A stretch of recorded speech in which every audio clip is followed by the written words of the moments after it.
Let's stand up. And so the email I just sent out, I love this image of our pelvis and sacrum being like a Roman arc. We have this keystone, the sacrum. So if the sacrum is located, easy to find if you take your hand on your pelvis in the back with your middle finger just above the crack.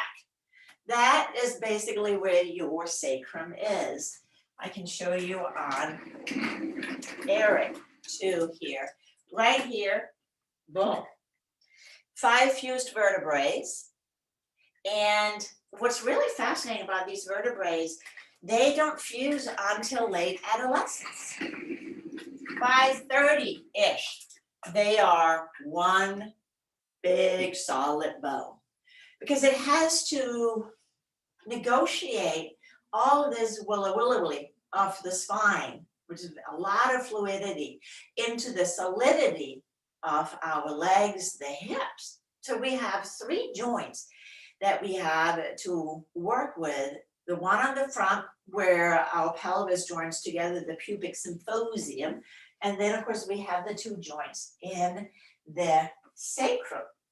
We don't want a lot of mobility, but when we walk, one side moves forward while the other moves back. So if you just bend and straighten the knees alternately, you can feel a little bit of this shifting back and forth. It's not much. And so we can also move the whole pelvis forward. When we're in back bending, we have a little bit more of an anterior tilt, but we may also have the habit of having more of a posterior, so more of a hanging tailbone.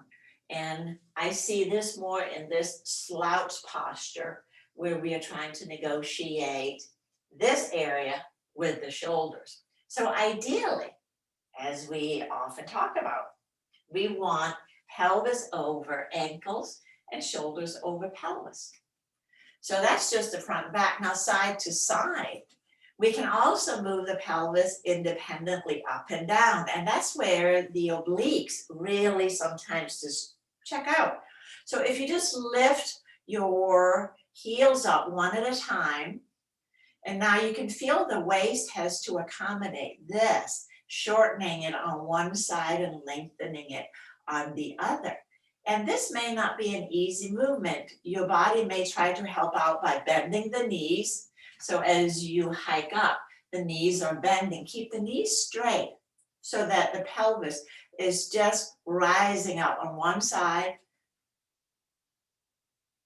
relative to the other. This is part of walking too. And if this is not happening, what is happening instead? Are we doing legs swinging out instead of moving back and forth because we can't get the swing if the hip is not hiking up? Does that make sense how I say that? And then we start again doing these funny things. With that said, let's come onto our back and let's see if we can invite a little bit of movement in here. Before you bend up your knees, I also invite you to pause and sense the sacrum now as it's on the mat. Are you feeling your sacrum more towards the tailbone? Or is it more up towards the top? If the tailbone, then there's more of an anterior tilt, a forward tilt of the pelvis. If towards the top, that may indicate more of a posterior, or more of a tucking, where the often here, so if you just join me and rock gently back and forth with the legs straight, you can feel as you come towards the tailbone, the back tenses up. And if you rock towards your top of the sacrum, the belly gets kind of tight. And so we hold these contractions habitually in our bodies and we are not aware of it. Last, check the back of the skull and the sacrum. So ideally, the center of the sacrum and the center of the back of the skull, they travel on the same plane. But you may find as you recline that your chin is jutting up and the shoulders are jutting up, which means that there's a little bit of restriction across the front of the chest, more of the red light reflex. All right, let's bend up the knees and place your hands on your lower abdomen. And as you begin to invite in an awareness of the breath, does the belly expand? I invite you to close your eyes if it's comfortable, and then do so for the most of the class so we can maintain an awareness that's inwardly focused rather than outward. So a soft expansion of the lower abdomen on the in-breath and softening down on the out-breath. Now invite that awareness down into the pelvis.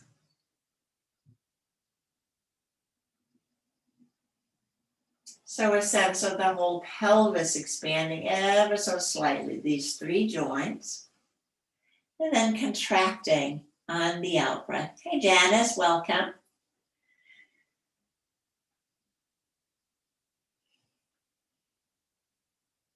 And can you sense the sacrum as you inhale and expand gently? Is there a sense of the sacrum flattening out maybe a little bit more?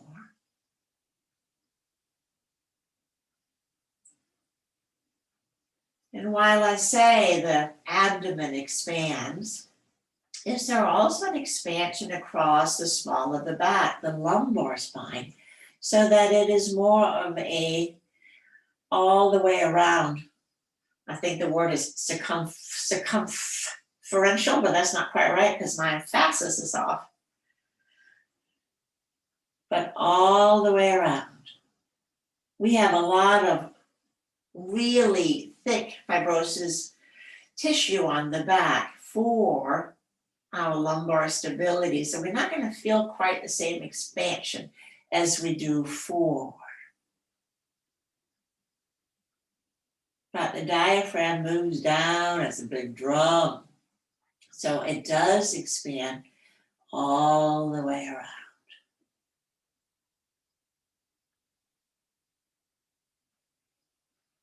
You can relax your arms to the sides.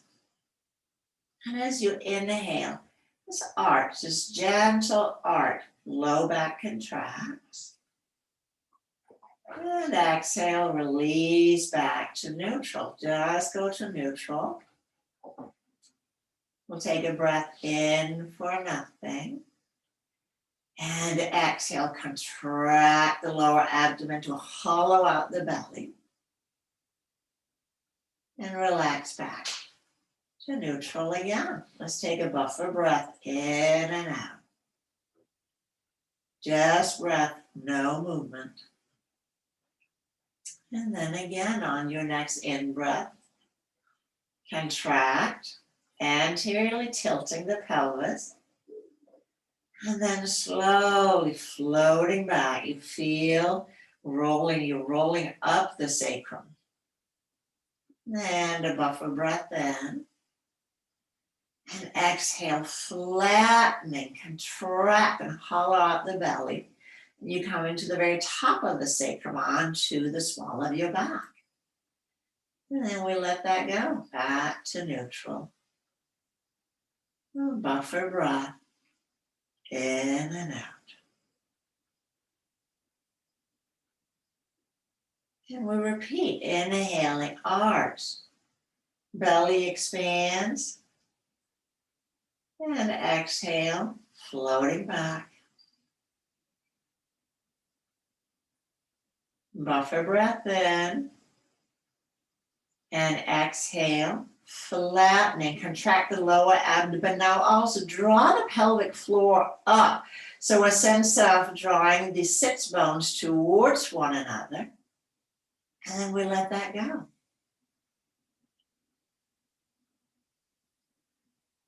Easy breath in and out.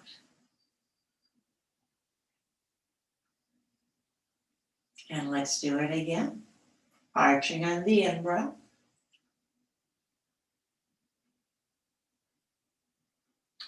Exhale, neutral. In breath for nothing. And exhale. Flatten, hollow out the belly and draw the pelvic floor up. Not the glutes, remember? And then relax. They want to help out, I know.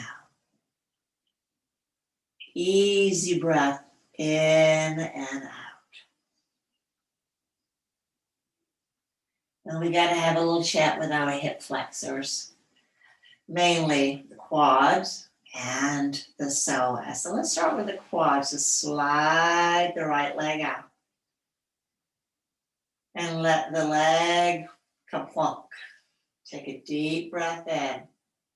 Belly breath into the pelvis, down into the hips. Invite a little bit more length.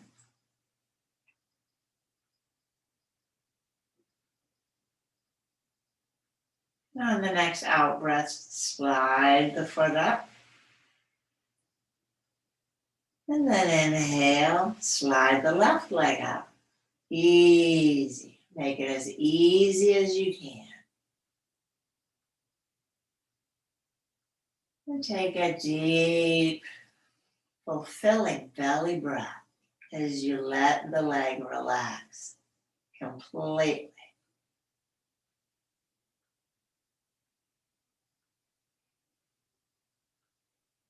Sliding the leg up. And then let's go to the other side. Slide the foot out again.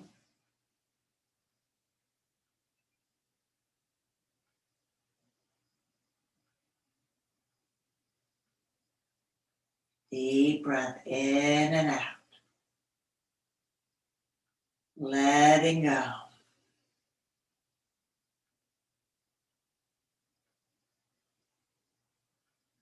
Inhale, slide the leg up.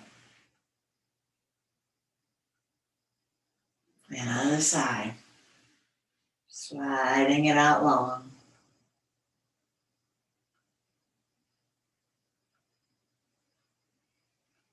Can you let go a little bit more?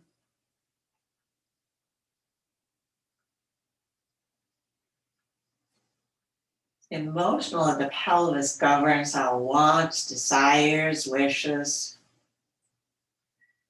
It's a little bit of a junk drawer sometimes. Slide the leg up. Relaxing the head down to the right. So there are muscles that connect the sacrum, literally travels all the way up the spine to the skull. Take the head back to center. And exhale, relax the head to the left. One breath, let it relax a little bit more. Back up to center. We'll do it 2 more times to each side. Exhale, relax the head down. Breath in, relax it a little bit more. So not pushing to turn, just let the weight of the head rotate the neck. Staying for a breath, maybe even 2, if you feel that might be productive. So again, make this easy.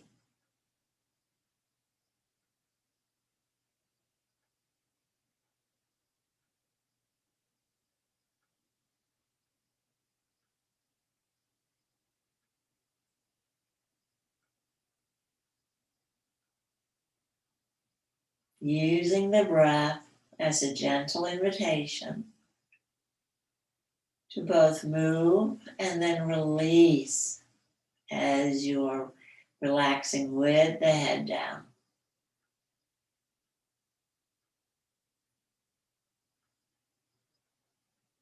Then after you complete the 3rd time on the left, that is if you started on the right as I did, but you may have started on the left.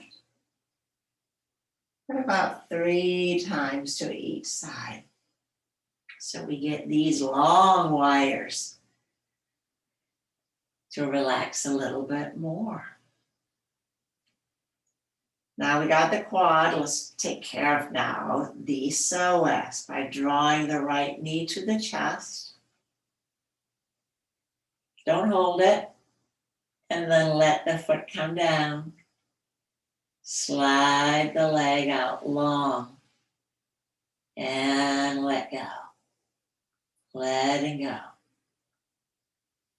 So in your mind's eye, see your lumbar spine, your low back, vertebra by vertebra, going up to about the belly button. That's where the psoas attaches. So now as you slide the right heel up, draw the right knee in again. Those are the fibers that we're connecting to. Letting the foot come down. Keep the low back slightly flattened as you slide the leg out.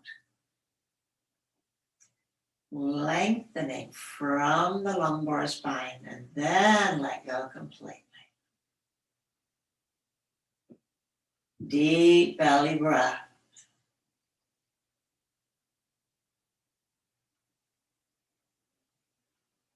And one more time.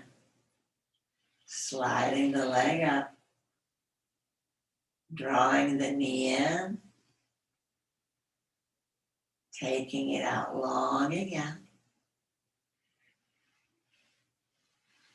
And letting it go.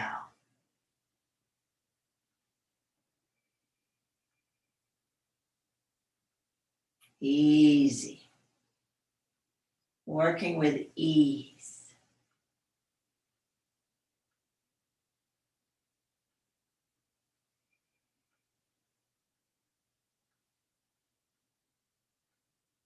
And then slide the left leg out. Let it just hang out a little bit and toggle your mind from left to right. Feeling the breath in the lower abdomen and the sensations, right hip and left hip. We'll slide the right foot up, so that's our anchor. And we'll slide the left heel up. We'll draw the knee towards the chest. The back body flattens. Hold on to that flattening as you lower the heel down. Draw the pelvic floor up, abdomen in and up, while you lengthen up through the heel. And then let go.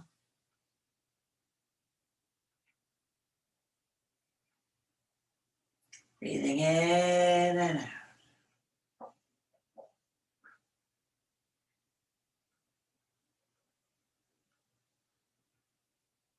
And sliding up again. Sense the muscle fibers contracting as you draw the knee in, and then sense them lengthening slowly and evenly. Keep the low back flat as you slowly take the leg out long.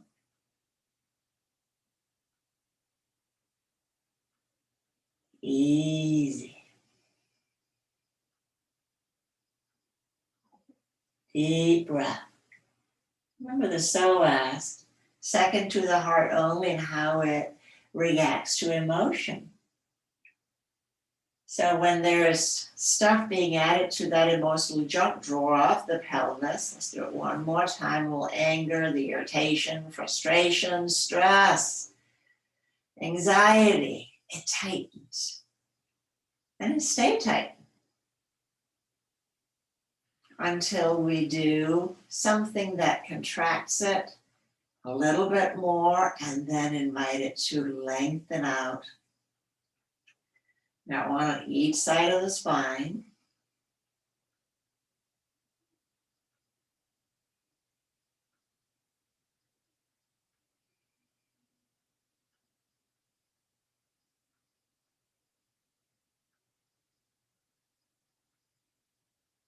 And we'll slide the right leg out.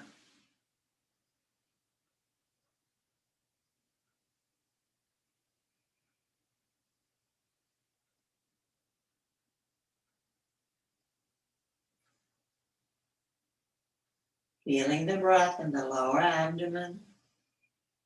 And notice the sensations across the pelvis.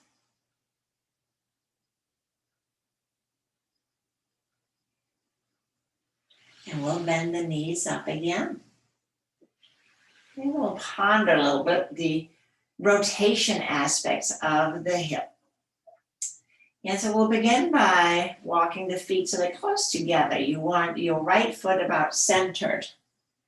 And then slowly release the right knee out to the right side. Lifting up again, maybe a third or half of the way, and then slowly release the knee down again. So notice when the release turns into a stretch. Before that active stretching begins, lift the leg up, contract the muscles of the inner groins, the adductors, ADD, adductors, the muscles that brings the leg back towards the midline. Releasing them down, using the weight of the legs, and then contracting them to bring the knee up again. Just doing very gentle brush strokes with the knee. Enjoyable, gentle, easy movement. The energetic quality of the pelvis is water. So think fluidity. And gentleness, not ice, but water. So we're not chopping our mobility and flexibility. We're just gently letting the body melt, flow into it.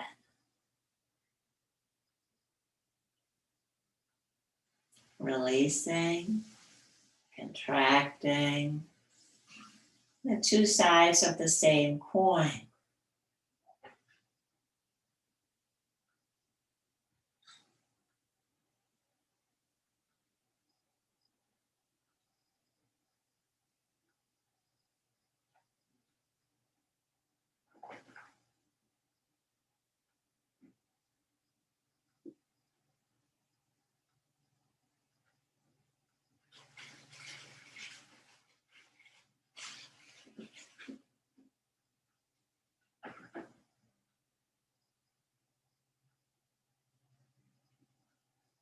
Gentle and easy. And the next time you release your right knee down, allow it to slide out long. And then let's slide the left out. Again, pause and breathe.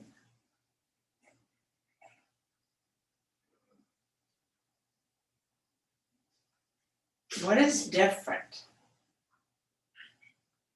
The back body, front body, breath.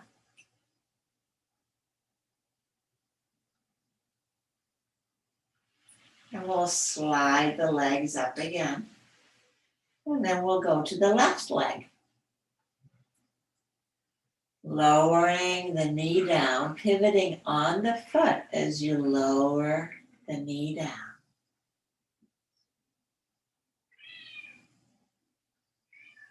Keeping the pelvis relatively still. So you don't want to get grippy or rigid, because that's not how the body moves. Just easy brush strokes.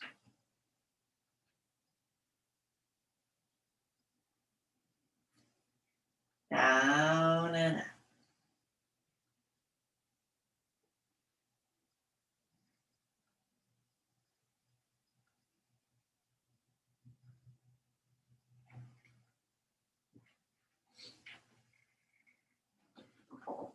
Sensing.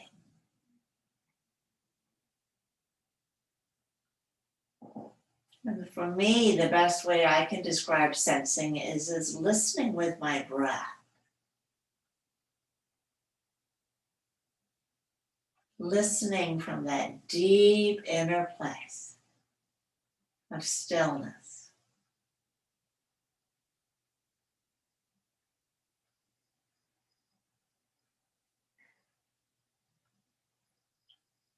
Am I using the inner groin muscles, inner thighs to lift up? Or am I trying to push the leg up from the outer hip, which would be a compensatory movement pattern?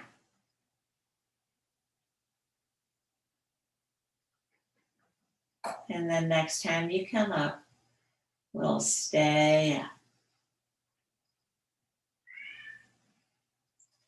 And then let's hook the right leg over the left. And we'll take the arms out a little bit higher. So even though it's the right leg that we hooked, we're actually working on the left side. The right leg is the ballast, drawing the knees down to the right. So we are lengthening the outer left hip. Contract the outer hip and waist to pull the knees up again. So one seam, knees go right. And then contract outer hip and waist, drawing back up.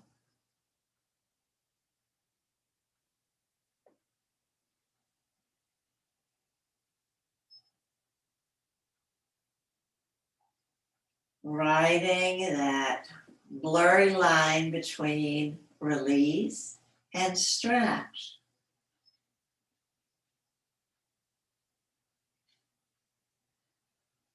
Pausing and returning to the contraction once it begins to feel like a stretch. How do you know it's a stretch? They may have to put a little bit more force into the movement. The release, it's like melting. Stretching is pulling. Pulling or pushing.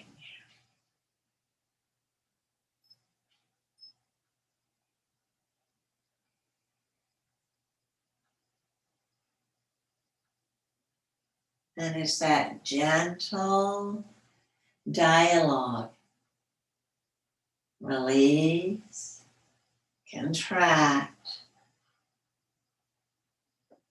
The motor cortex is paying close attention to the sensations as you move down and up.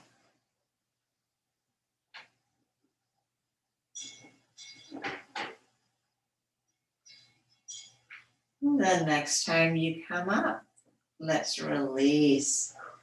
And again, to slide the legs out for a little interlude. Breathing in and out.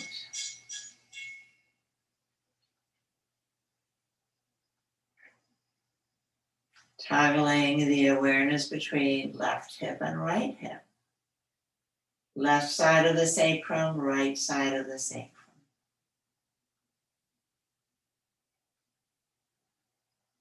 Maybe deep, deep around the spine. And then let's bend the knees up again. And then we'll hook the left leg over the right. And gently begin to explore. Going to the left. Releasing down, contracting up.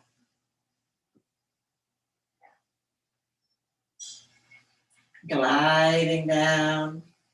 And then what is contracting to return you to center?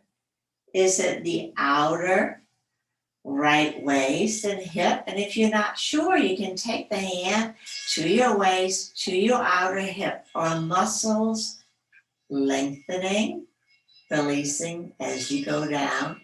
And then are they contracting as you return up?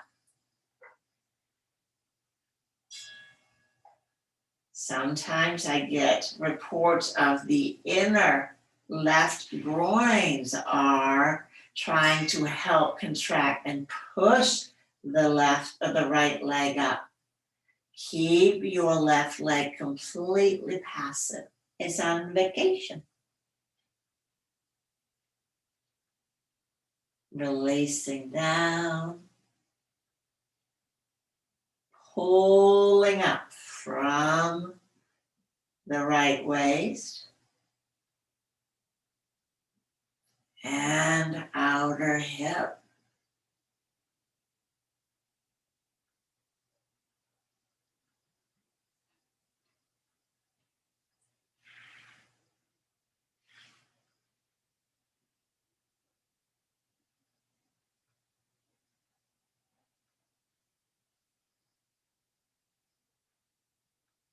Easy peasy.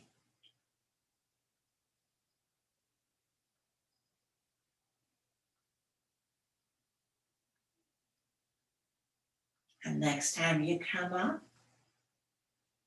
slowly uncross, and let's slide the legs out again. Let, again, the motor cortex get a good look about.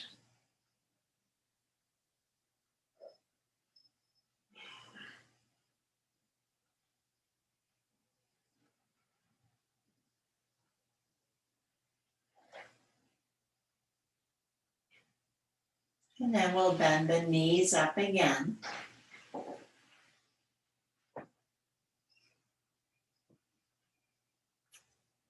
We'll work a little bit more with the internal obliques. Sliding the right hip up towards the right shoulders. You're going to keep a little bit of a flattening in the low back. Not overly flattening with the skinny belly and all, just a little bit of flattening so you feel more towards the middle or top of the sacrum, not the tailbone. So you may already be holding your body in this fashion.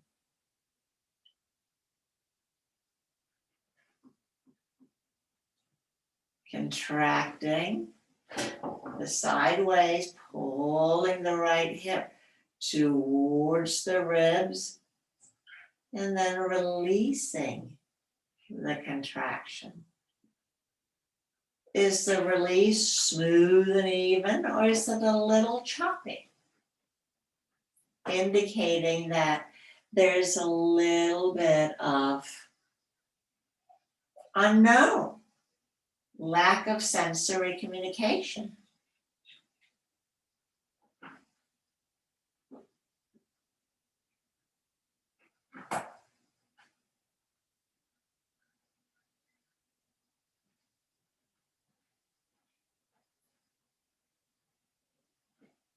And then letting that go.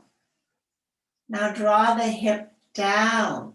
Draw the right hip down. What muscles do that? Letting it go. Lengthening. So your mind is on the right hip.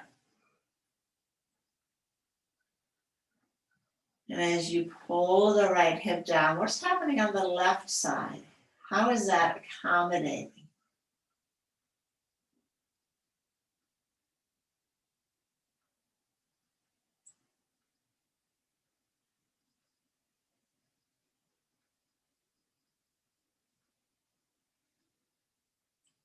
Now switch your awareness to the left side. You're doing the same movement, but now you are consciously contracting the left sideways, the inner obliques, drawing the hip up.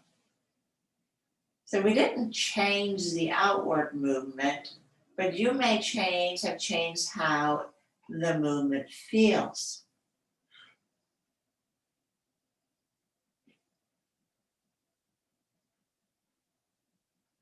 Contracting, letting go. Contracting and letting go.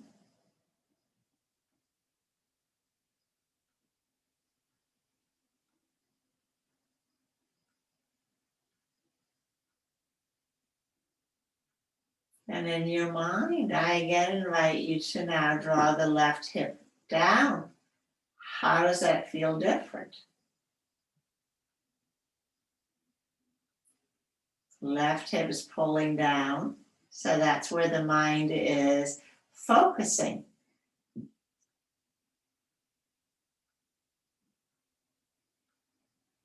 How does this feel different from when you actively pull the right hip up?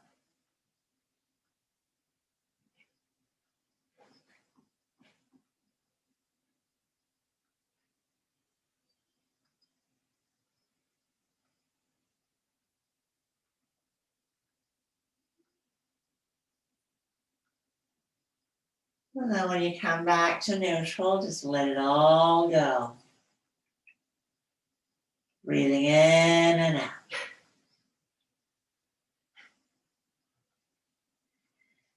So that was in our orientation, the horizontal movement, like a lazy Susan turntable, back and forth. Now we're going to switch and go to the opposite movement, up and down. So pressing your right hip into the floor. And if you're not sure it's happening, you can take your hands again to your pelvic bones right on the front. And as you press the right hip down, can you feel that you're contracting the lower abdomen without the left contracting? Let's press the right down again. Releasing.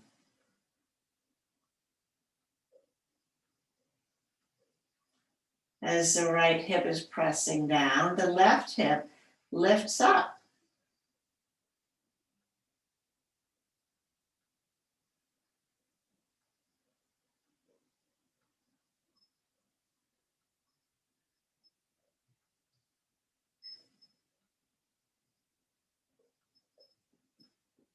Now, instead of pressing the right hip down, lift the right hip up. What muscle has to negotiate that movement? Lifting the right hip up.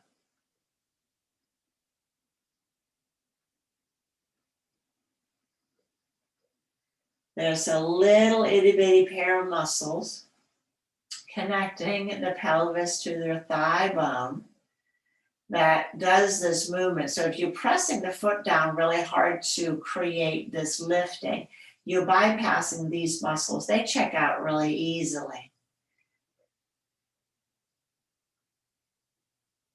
And their only job is to move the thigh bone out of the socket.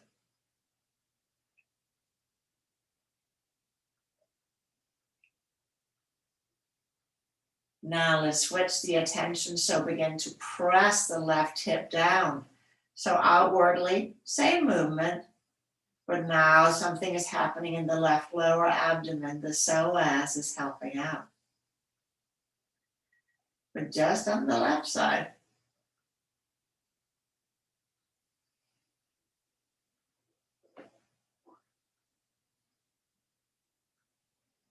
And because I'm right dominant, my left side is like, nah, I don't think so. It says, can we go back to the right? That was so much easier. I'm not sure I understand what you want me to do here.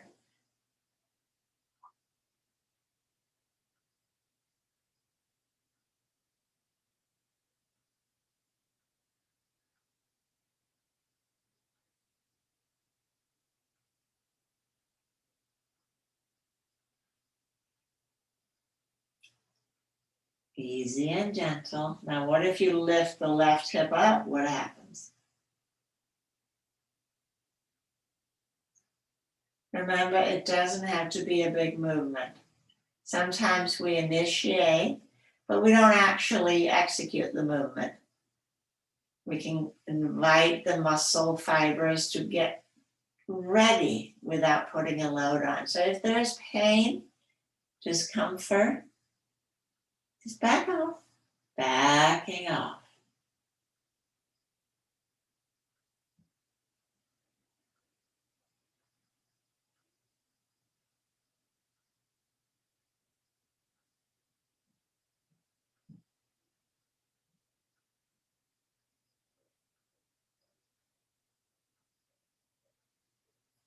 And just let that go, letting it go.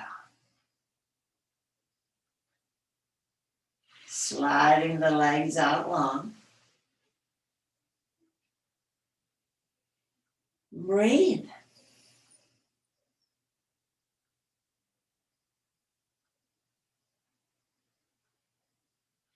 And then we'll roll over onto the right side.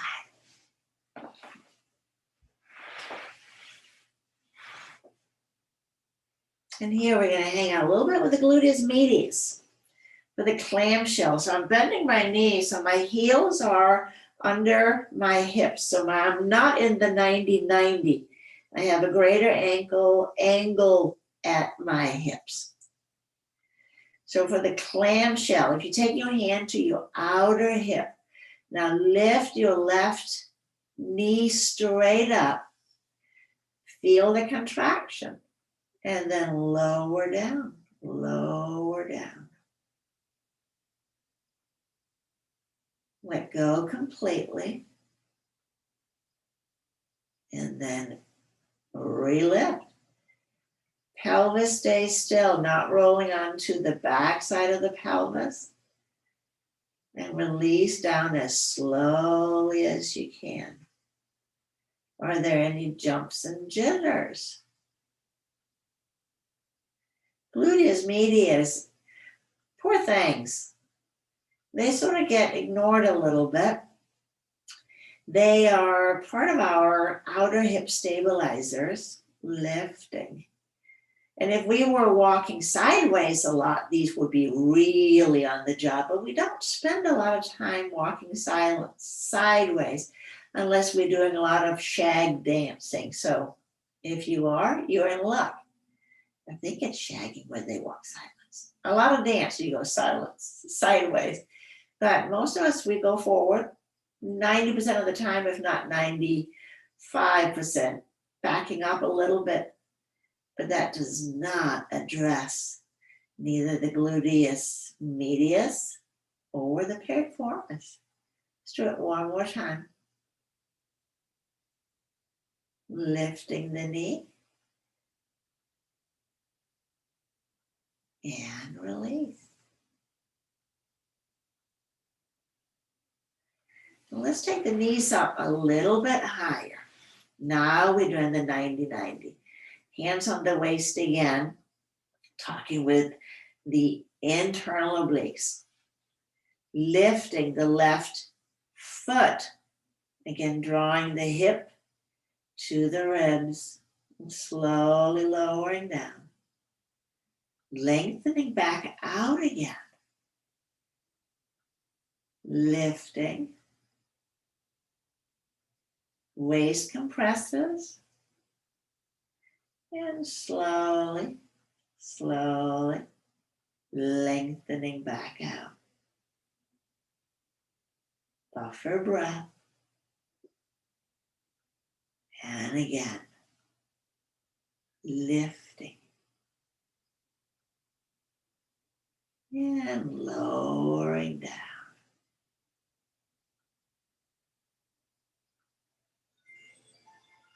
And then here, let's come onto our back again. Relaxing, sensing.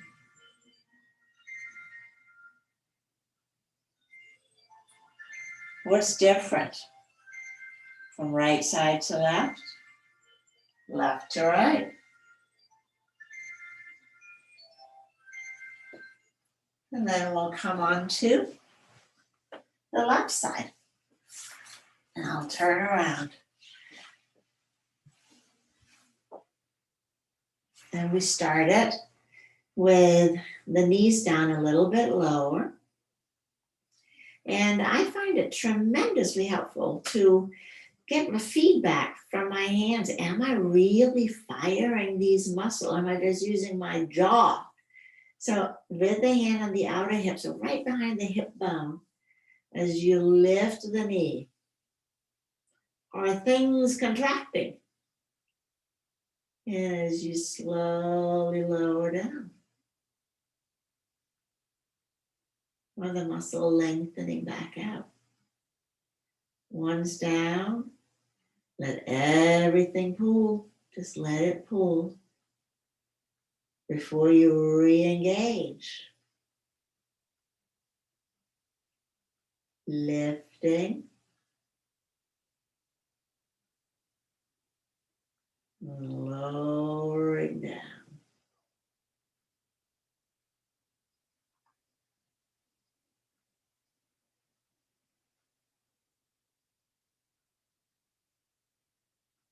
Cooling breath.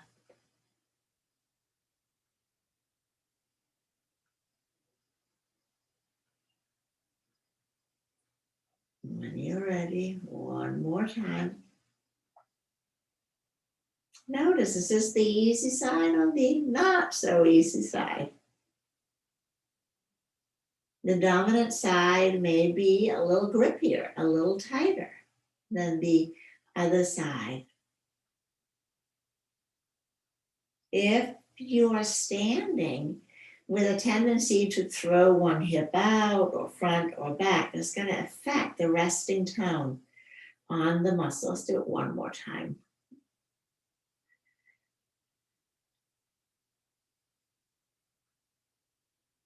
So catch yourself standing in your resting stance. How are you holding your pelvis?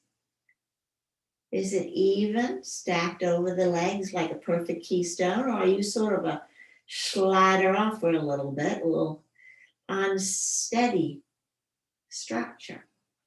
And we'll take the knees up, and let's place the hand on the waist, taking a breath in, and as you exhale, lift the foot by contracting the waist and then lengthening the waist back out. It's like a door we're swinging open. Repeating, contracting, and then slowly lengthening out.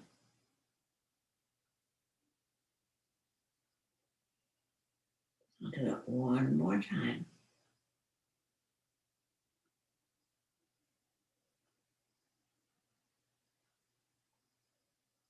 Contract it. And long again. And from here, we'll come onto our abdomen. Because we got to work with the glutes, the big guns. Glutes and hamstrings, they are the extensors. The glutes contract, pulls the leg behind us. The hamstring is a little helper. So if the hamstrings fires first before the glute fires, then this uneven firing situation can really put a big stick in the gears. So let's begin by pressing the hips down. And then this is going to sound really backwards, but lift without lifting your right leg. So you're almost going to lift up. Are the glutes turning on? Are the hamstring turning on? And then just let that go. Let everything pull. And we'll do that again. You're going to lift your right leg, except you're not lifting it, but you can feel the muscle fibers beginning to get ready. Yeah, this is a big job, it's asking, right? So what are you feeling most? Glutes? Hamstrings? And then lower down. So this will be the upper part of the hamstring now. Let's begin to put a little load on it, pressing the hips down, lift the right leg up, keep the knees straight, keep the knees straight. So the quadricep is turned on, but the hamstring is just helping with this extension. And then slowly, slowly, slowly lower the foot down.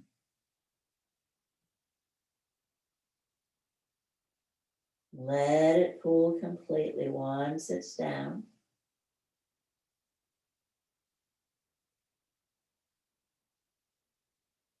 Pressing the hips down and slowly lift right leg. So it's not about the height, but it's feeling glutes, yeah, contracted.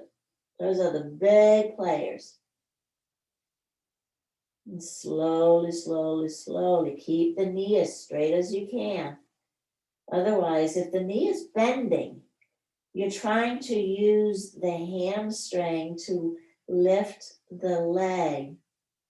Because remember, the hamstring has two jobs: bends the knee and extends the hip.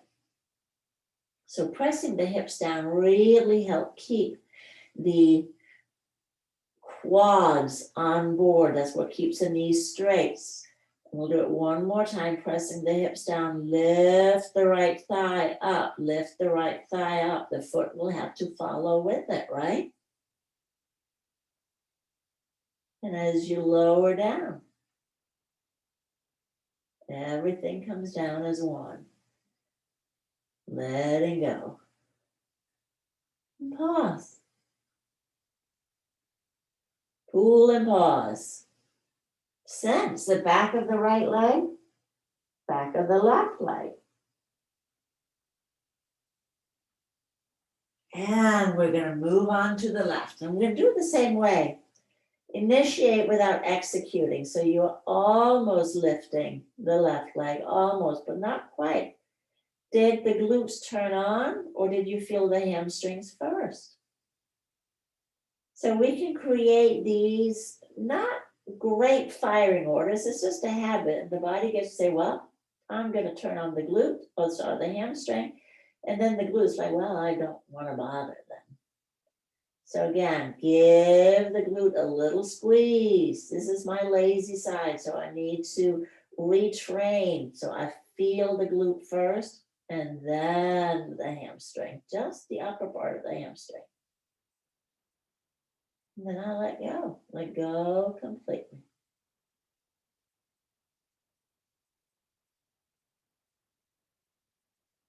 And now let's begin to lift. Pressing the hips down, initiating glutes on board, lifting up, knees straight. And then lower down, take the load off the glute. Let everything cool.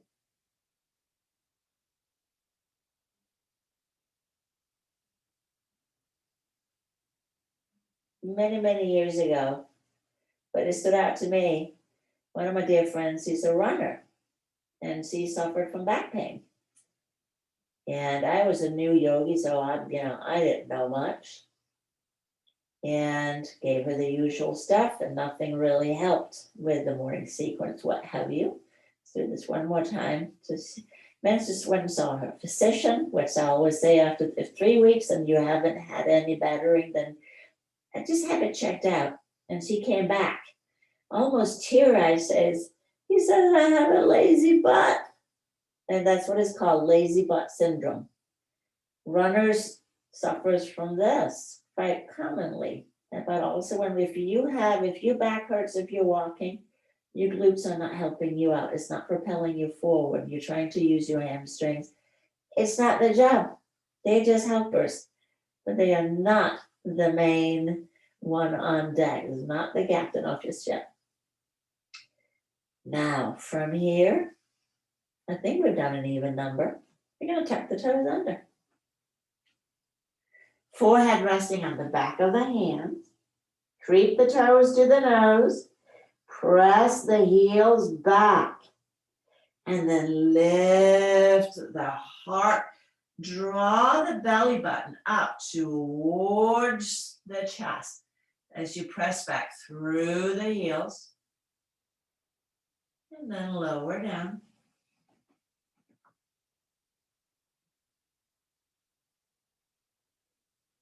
So just consolidating. And we'll do it one more time. We'll tap the toes under. Tuck, tuck, tuck, tuck. Creep them up towards the nose. Press the heels back. And then lift the heart. Draw the belly button up. Strong legs. And relax down. And pause. Breathing in and out. And now that we're laying on the belly, it's a little easier to feel the breath in the back body. So incorporating the belly breath, but feel that gentle expansion across the low back,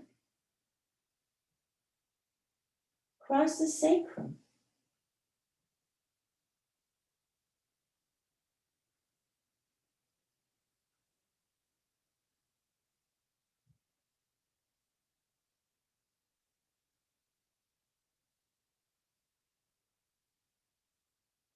And then from here, let's take our hands under our shoulders, and then we'll push back. A little puppy pose / child's pose. Then I invite you to stand up and walk about. Notice as you walk around, does it feel maybe slightly more incorporated? Are your hips moving as you walk? Again, it's fluidity that we want in this joint. Do the little hip hikers again. How does that feel? Lifting the heels.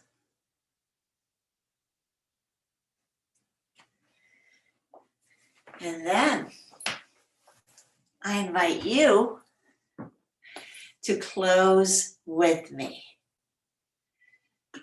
I will ask you to unmute and we'll chant together.